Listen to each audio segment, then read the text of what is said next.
know much about Brady Bunch. Oh, boy. All right. It's Is 7 it o'clock. 7 now? So I'm going to call the business meeting of the Woodstock Town Board for April 21st, 2020 to order. We're going to skip public be heard.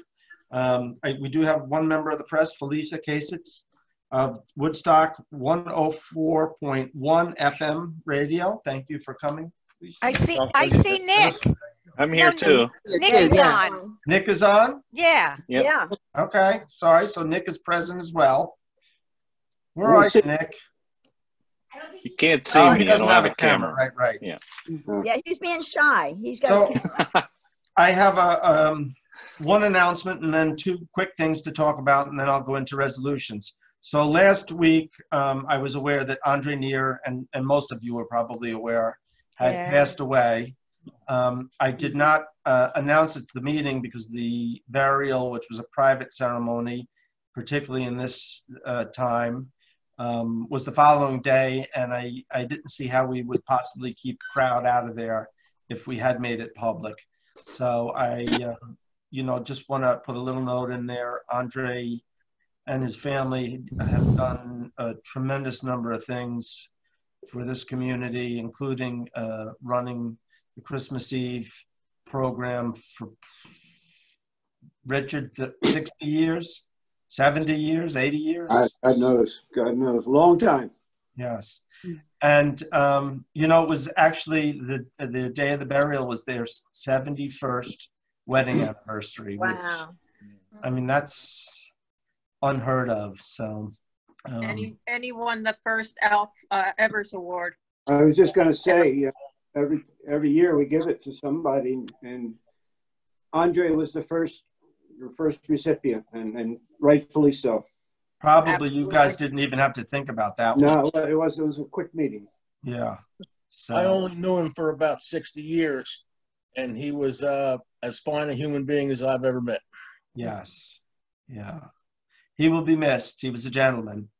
And so my condolences to the Neer family.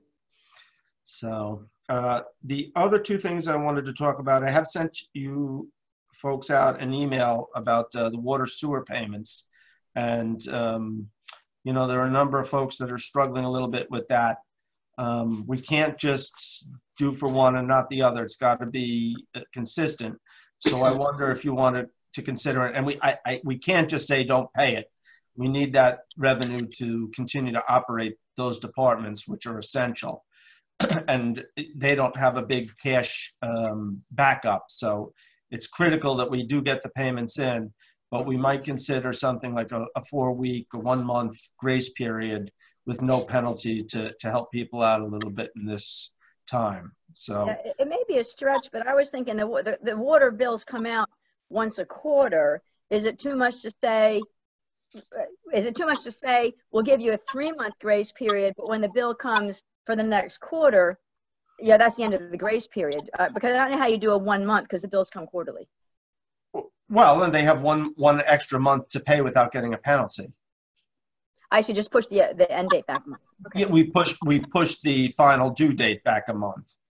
We could do it 6 weeks. I think the problem is if we do it much longer, then you're backing up on the other bill, and before you know it, now they owe a double bill. So, Right. Any other thought on that? Any objections to doing that? I have no objection.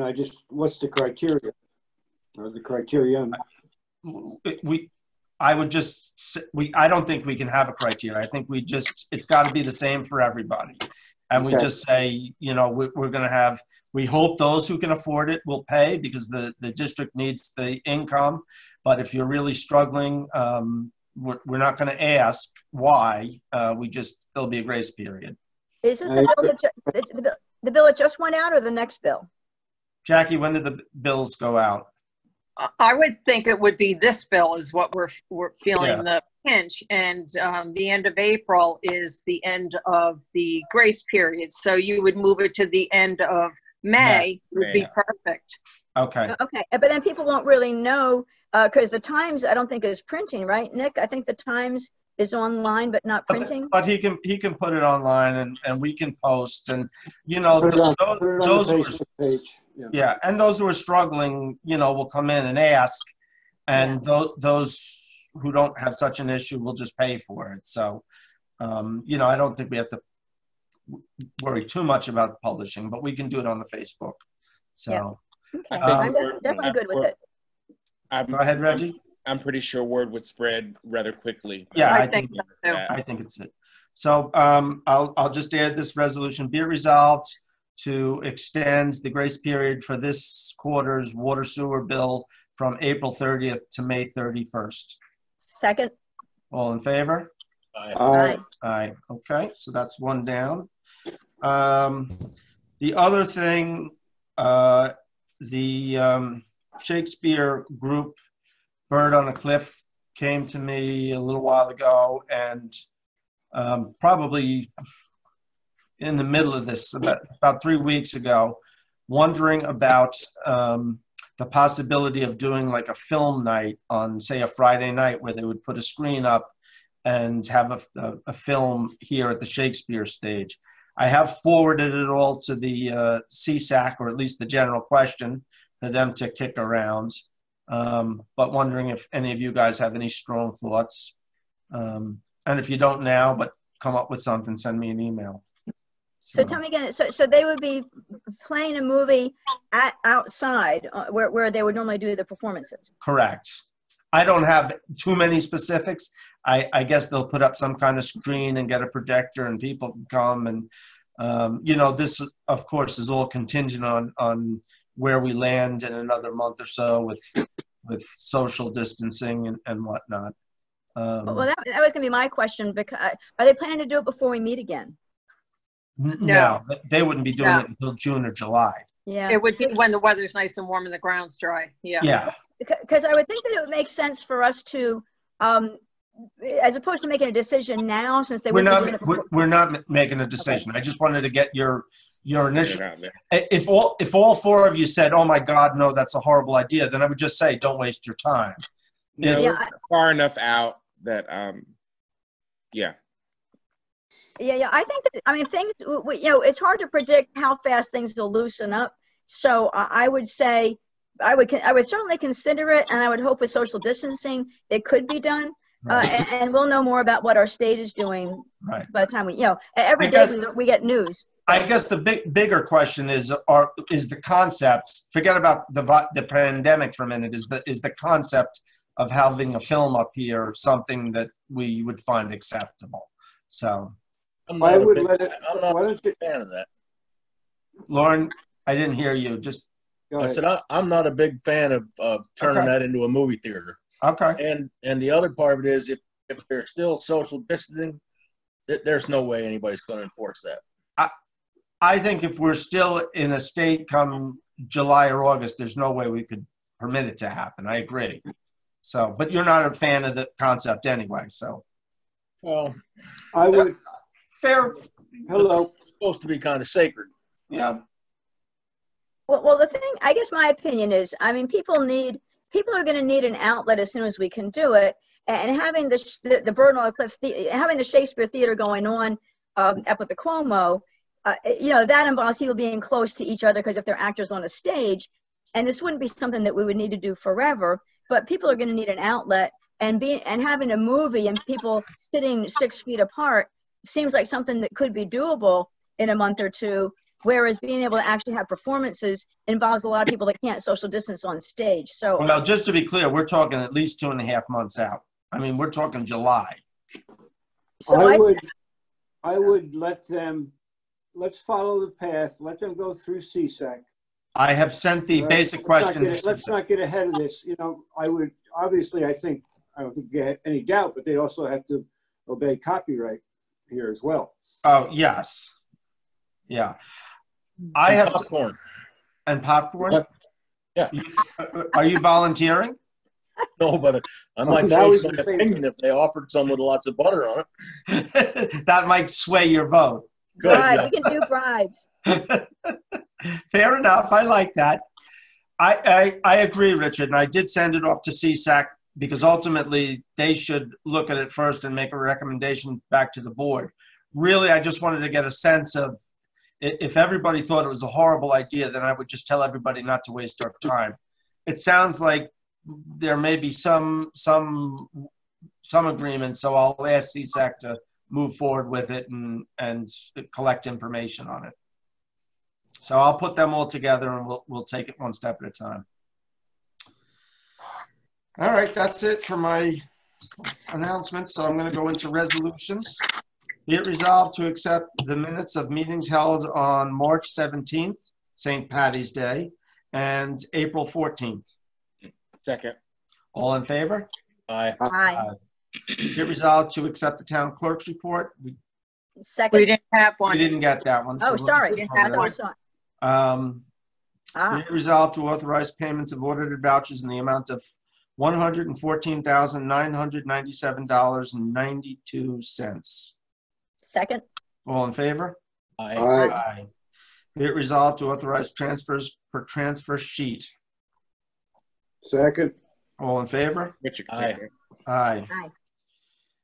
Whereas mental health is essential to the well-being and vitality of families, businesses, and communities, and whereas mental health conditions are real and prevalent in our nation, with 1 in 4 Americans and 1 out of 5 children affected by mental health, and whereas more people die from suicide in the United States than from traffic accidents, and where an estimated 22 veterans die from suicide each day, and whereas stigma and fear of discrimination keep many who would benefit from mental health services from seeking help, and whereas with effective treatment, those individuals with mental health conditions can recover and lead full, productive lives, and whereas education, compassion, and awareness about mental illness can change negative attitude and behaviors towards people with mental illness, and whereas each business, school, governmental agency, law enforcement agency, healthcare provider, and organization and citizens share the responsibility to promote mental wellness and support preventive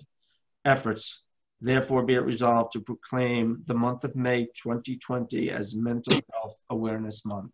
Second. All in favor? Aye. Aye. Okay, that's all I got for today. Okay. Yay. We never go ahead. said the pledge, Bill. Do you want to stand right now? Listen, you know what I was... Only stand up if you have pants on. That's what I was worried about, Lauren. I didn't know who would be able to stand up, and I didn't want to embarrass you. Yeah, right. But thank you. You're ever the patriot. Yeah, that's me. So I'd like to continue to thank everybody that's working for the people. I know the food going out, the food being supplied is a big thing. I also want to thank everybody. You know, this is a real ordeal for everybody, whether you're just staying home, whether you're somebody who's lost a job, no matter who you are. Just thinking of everybody who is contributing however they can, either to their own survival through this or to helping others, which is really grateful. And thank you for all the volunteers who are helping others in so many ways. You know, So last week I mentioned the shoppers, and I had about 7 shoppers and said I could easily use double that. And there was both Nick wrote a piece in the paper and Bill Kimball put something. And the next day, I think his name is Bob Miller. He's a talk show host down in Kingston on one of the radio channels. Read about it, and I was inundated with phone calls. So now I've probably got about 20 shoppers, and the list is, I'm able to keep track of the list every day and keep it pretty much up to date. Woodstock So, 104 repeatedly announced it too. Thank you, Felicia. I appreciate that. Okay. So we did a lot of outreach on Facebook also, a lot of posts on a lot of the local Woodstock Facebook group pages. Mhm. So that circulated a lot. And I was also fielding a lot of people who wanted to volunteer, and I just told them to call the supervisor's office. Excellent. So, Okay. yeah. Well, it definitely picked up, and it's made it much easier. People aren't waiting as long to get their groceries done. So I appreciate that. Glad you all made it in to sign vouchers today. You were all socially responsible and distanced, even Hepner and Rose. So, That's And their preference. I'm happy to report that the golf course is back. It's playable. I don't know, is it technically open or? I don't want to talk about this. All right. Hapner, do you want to talk about it? You can't play any. I defer to my friend, Mr. Rose. Okay. So much for Well, that. for the general public, people are allowed to go out on the course. The governor has decreed that as long as everybody keeps a social distance and no cars.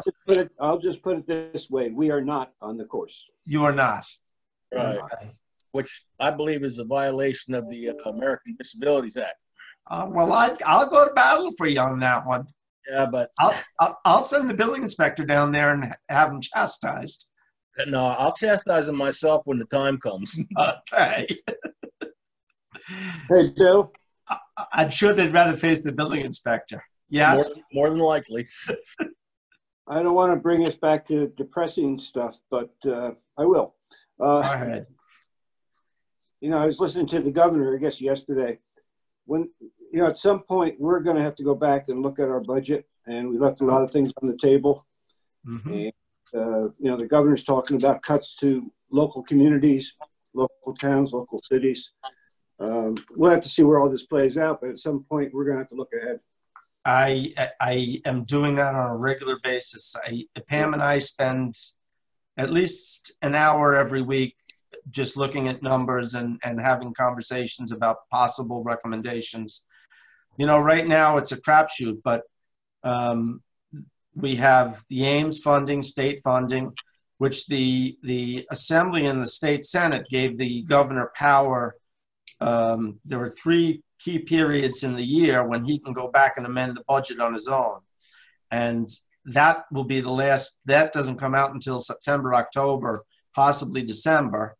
I've heard different dates. So I don't expect that we're going to get that. That's almost $30,000 right there. Mm-hmm. Our mortgage payments, our mortgage tax is going to be down for sure.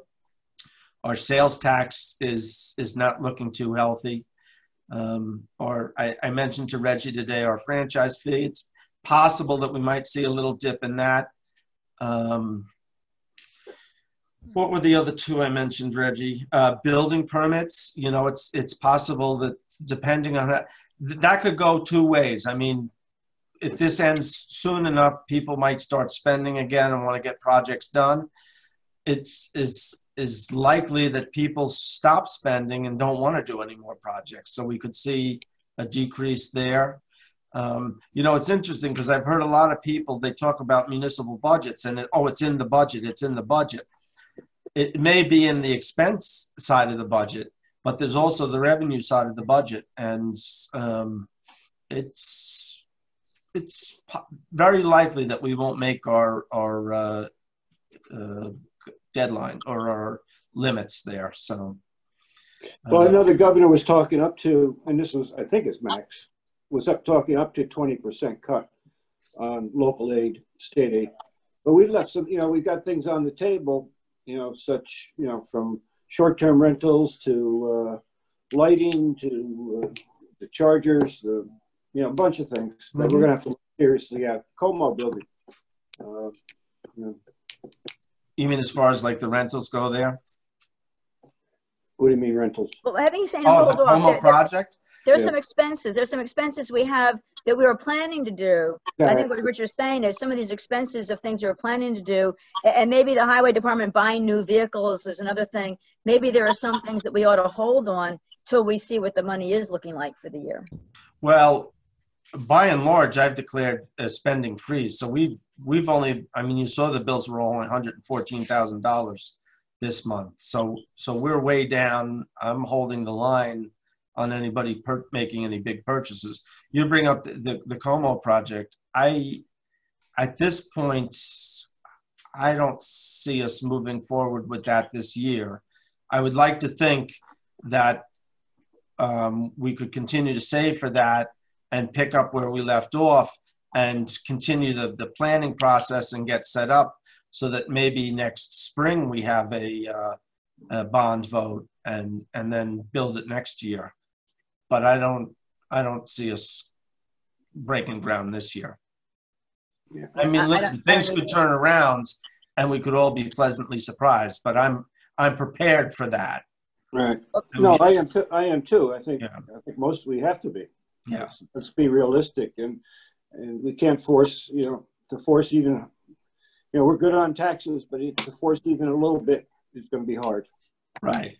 I think that, Councilman Rose and I had a conversation, and what was it you said? You'd have a hard time pressing more expense on taxpayers right now? Something along Yeah, well, to float a bond right now and put more debt when things are uncertain is pretty crazy to me. Yeah. But now we're all in trouble if I'm Mr. Brightside, but I'm going to be Mr. Brightside here for a minute. We're in trouble. Yeah. I think when this clears up, we're going to have another wave of people getting the hell out of New York City and coming up here, just like after 9/11. So I think it is going to boom here again. It's just, the only caveat to that, Lauren, is I don't know what the heck is left to buy in Woodstock. Well, I got 5 acres. You cannot use the town board to do this, Lauren. I know. Well, I wouldn't sell it to any of you. I don't want you for neighbors. No, I'm just saying whether they buy existing houses, and I mean, the money coming out of New York City has a habit of buying a house here for $500,000, ripping it apart and building something different. Well, listen, all you have to do is drive through town and you can see folks. I mean, I have them up and down my road, folks that have come up here to escape the city for a month or two. And I agree with you, Lauren. There's going to be a chunk of them that are not going to want to go home. Oh, yeah. Well, most of my neighbors most of them are weekenders here. Yeah. They're all here. Right. And we've actually become a little neighborhood, which is kind of cool. Right. I wouldn't bet on the economy going either direction at this point. I mean, again, like I said, when it pans out, but who knows when that's going to be. Right. The economy's going to, I mean, let's say we're back, the virus is cooled down, and by summer we're kind of getting back. The economy is going to take a lot longer to come back. So, it's going to be step by step. It will be, and it depends on how they open it back up. I mean, and I'm not here to tell you the right way because I don't know. But if they do it properly, I think you could see it spring back quicker. I think if they make a mess of it, I think if you start to see more COVID cases bounce back up and they have to clamp back down, that could do more harm to the economy. So I think it's a roller coaster ride right now, and we just have to buckle in. Yeah, and I think we have to wait and see because there are so many things that we don't know. We don't know the people in Woodstock. We don't know who's lost their job. We don't know who has what financial impact, who's had what health impact. And so even when we start coming back, we still have to see how everybody's doing. So we, like somebody said a minute ago, take it step by step. We definitely have to take it step by step because we have to see how the community is responding when we come back. And we don't know who all has what situation throughout Woodstock. Everybody probably has a different situation, and we don't know how hard different people were hit. So we are going to have to take it step by step and see how well people individually are able to come back before we know how well the community is coming back. I think it was Sullivan County that last week voted to eliminate or furlough 70 employees, which I think is crazy because right now, again, none of us know what's going to happen. Things could turn around quickly, and we're right back where we left off. So I think I agree, Richard. It's time to start to talk like we are right now about possibilities. This is a good discussion. Yeah, and it's the appropriate discussion to continue to have every meeting. Right. I can think of a few good ideas for new revenue streams. Let's hear it. I'm afraid. No. First, an extra tax on any house worth more than $750,000. Okay. And secondly, a tax on second homes because it's the perfect crime. They can't vote you out of office. They could certainly finance a campaign against you, though. Well, but it's a revenue stream. That's what I'm saying. If we get desperate. I don't think it's legal. That was proposed before, by the way. I think they've done it in other places. A vacation tax? I think so. Yeah, I don't know. I don't. For some reason, I don't think it's legal in New York. But well, maybe not in New York. Just for you, Lauren, I'll inquire. Well, I'm not going to take any credit, but I'll inquire. I got to tell you something. The first conversation I ever had with Jeremy, I think, was back in like '96. And I remember him meeting him at the lumberyard and him proposing something very similar. And I'm just sat there shaking my head thinking, this guy's nuts. And I went to Billy Van Cleek and I says, Billy, how can we support this guy? He wants to tax the second homeowners. We're making money off them. And Billy put his arm around me. He says, don't worry, son. We'll get him under control. So he never did propose it again. Well, but I'll ask. I just thought I'd float that out there. Yes. Well, maybe it's an idea whose time has come. Could be. Or maybe, Lauren, you could just turn over all the money you lose to me on the golf course to the town. I seem to recall that the last time we played, we're about to go down some crazy. Ashley, just mute Hepner for a minute and let Lauren finish that thought. I don't know. I want to hear this. Well, you can listen. You just can't say anything. Go ahead, Mr. Rose. I seem to remember the last round we played, I strained my shoulder carrying all those quarters out to my car. I remember hearing a story about that. I heard they were falling out of your pocket. They were everywhere. You left like Hansel and Gretel in the breadcrumb trail. That's right. Get Butch down the golf course. And Councilman Hepner, how is your bride doing? Doing well, thank you. Okay. HIPAA prevents me from saying any more. Okay. And probably Debbie also. Yeah, right. Yeah. No, she's doing well. Does she want to come to the screen for a minute? No, I don't think so. She's not interested. I do need to thank my wife. Had an accident and she's doing fine. But I want to thank the police, the rescue squad, the supervisor, and everybody else who's called in. She's doing good, and she told me to wash my hands 20 times today, so she's back to normal. Okay, that's a good sign.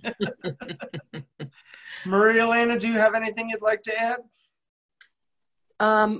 Just that we're in the third wave of calls, outreach to residents, and everyone's very appreciative that we're, keeping tabs on everyone and we're checking in. They're very grateful for it. So it's really great. And, just letting them know that if they need help with grocery shopping, just to reach out. So, okay. Yeah, we're getting a lot of lists in. Okay. Jacqueline, you have anything? I am good. You good? You ready to issue marriage licenses over the internet like the governor said? No. Okay. So no. they're just going to have to. They can come in and see me. Okay. So they still have an option. Yes. Hey, Jackie. Yeah. What do you do? Anything about a notary? How's that working? I'm still doing notaries. Okay, in person or? Yeah. Email no, in person. In person. Asked. Okay. Yeah. Thank you. No, I just require whoever comes in to have a mask on. I'll have one, and they'll have one, and hand sanitizer between us. So just for the record, we do keep the front door locked. We do shots of that? Well, it's like 70% alcohol. So. No. So you're more than halfway there, huh, Lauren? I can think of better things to do shots of. So just so the public knows, we do keep the front door locked. All you have to do is come and knock, and the clerks will come open it for you. So. Or call. Or give a call, yes. Yep. Anybody got anything else? I'm wondering, Maria Elena, you have that list of you're calling seniors and other people? Yes. That who's on, yeah. Well, mostly, senior residents. And how did you get that list? So the initial list was obtained from dispatch. And then just in my first wave of outreach, I was able to obtain a list of folks who were also on Life Alert. So we added those folks to our list. And then also word of mouth, if there were other folks that may not have been on the list, but you know, local people were saying, you know, Mrs. So-and-so who lives on this road, you know, is housebound, you know, can't leave. So I would just cross-reference the list and add those folks as well. So we now have kind of like a master list. It's been, you know, growing a little bit, which is nice. So, you know, trying to make sure no one falls through the cracks. I think Karen Schultz also, who works up the assessor's office, helped to put it together for dispatch. Yes. And I think a lot of it is tied into those who get the senior star, enhanced star exemption. Uh-huh. I think that was the basis for it. And then it's, over time, is just kind of growing, as Maria Elena mentioned. You know, Bill and I, we were talking earlier today at the office, and you know, it would be great to keep this going in some ways, especially just the phone call check-ins, and then even for folks that are homebound, or maybe like someone has surgery and can't get out and do their shopping. You know, it would be nice to see us still have that kind of list, or that people could reach out and get in touch to see if they're, you know, volunteers to help out. So I definitely told Bill I would be interested in volunteering for that, and I'm sure we would see other folks interested also. You know, and not right now, but when we start to get clear of this and can think about other things, Lucille Schechter, who was a former councilwoman back in the late 90s, I guess, who I stayed very close with. She's very taken with this Project Resilience program, and thinks that, and I mentioned this to Pat Ryan, that this is a great vehicle that we could use, we should continue in the future for various things. So I know Lucille is very interested in looking at different possibilities, including the phone tree, to keep going, even in good times. So. And we're calling this, you know, program, because I wanted to kind of put like a name and a face to it. So it's basically the Woodstock SOS supporting our seniors. So it's like an actual program, which is great now. So. Great, Maria. All right. Anybody else got anything? I just want to thank everybody in Woodstock that's working at this. I mean, Hannaford had everything but flour and toilet paper. I don't know if the two are related, but everybody in there had a mask, and everybody in there was playing by the rules, and it was working. It was.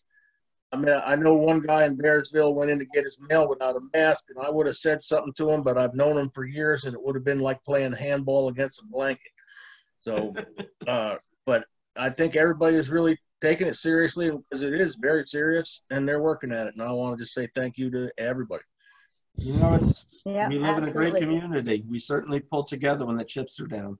Yeah, and if you're in Hannaford, if you look down at the aisles, you'll see they have one way down the aisle. Somebody had to point that out to me. I didn't notice it first, but if you are in Hannaford, you should look look down before you go in an aisle to see if you're supposed to go in or the other way. So that's hey, Laura, when you drive a car, do you notice them? The one-way signs sometimes. My boyfriend used to make signs. He helps me read signs. He's very. If I miss a sign, he points it out to me.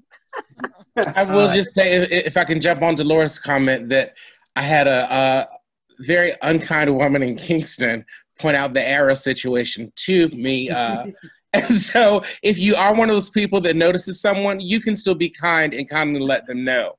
Thank you. You know, kind is good. Kind is good. And so everybody, you know, this can be a time that we can be certainly edgy, and we can still try to be kind to each other. And that so limits my vocabulary. I know, but you know what? The good thing is, Lauren, there are only 4 letters in that word. Kind. Kind. Yes, thank you. Yes. Move to adjourn. I'll second that. Laura. I would like to say, for everybody who's listening, to hang in there. This is a difficult time. And as I have talked to different people in different scenarios, you know, different people have different levels of difficulty just dealing with all of what's going on and the self-isolated and everything. And I guess my message, if I could just say, is everybody hang in there. And as I've said to my stepdaughter, you know, well, you know, we all deal with we just have to get through this safely. And there's so many pieces to pick up, but we'll get them picked up later. And as long as everybody focuses on being smart and being safe, then we'll have plenty of time to figure everything else out. Yes. Also, working together. Bill, yeah. we passed a resolution about mental health month, and Reggie can speak to this better than I. But there are places and agencies available to people. You know, contact the county, contact family. But yeah, it's tough on everybody. Yes, I was just going to say, people may be, during this time finding themselves in situations either that they haven't been in a long time, or that they weren't expecting, and can feel, shame in reaching out. And just to say there is no shame in reaching out to say that you need help, and that circumstances in life can hit us all in different ways and can take our lives. One day we're here and somewhere completely different the very next day. It doesn't matter who you are, what your job is, what you've done. If you need help, reach out. And this is a community. And I love that. I love being a part of this place where there is no one's going to shame you. We're happy to help in different ways. And so please, even if it's just reaching out to say, hey, would you call me or text me every now and then? It's okay to say that you need that. So that's not entirely true, Reggie. I'm sorry. There's one individual in town that writes a letter every time I make a mistake at the town board table. He truly cares. I said, you said this community, nobody would shame you. Okay. In general, the average community member. Okay. You're right. You're correct. All right. Reggie, it was well said. Thank you. Thank you. Thank you so much, everyone. I agree, Reggie. Very well said. Thanks. I think half the battle sometimes is just being able to talk about it. And, yes. Well, again, that's why what Maria's doing is so important. Exactly. Yes. Exactly. I think that, particularly now, I find people are just absolutely starving for conversation. They're cooped up in their houses and well, the geezers can't do much right now, but they want to call us. We're around. Yeah. We're around and very bored. And after talking to us, they'll think their mental health is in pretty good shape. Actually thinking about it, Richard and Lauren could do like a duo, like a Zoom call, and you can call them and they'll talk to you for like 15 minutes, and you won't really want to have any human contact for another. Oh yeah, you could be good for 3-4 weeks. Could be the comedy stylings of the geezers. You could take this to the television studio too. All right, with that, I'm gonna make a motion to adjourn. Second. All in favor? Aye. Thank you. Look at Mr. America over there. Good night, everybody. Good call, Iris. Nice. Stay safe. I will. Bye. Bye. Everyone. Bye. Bye-bye.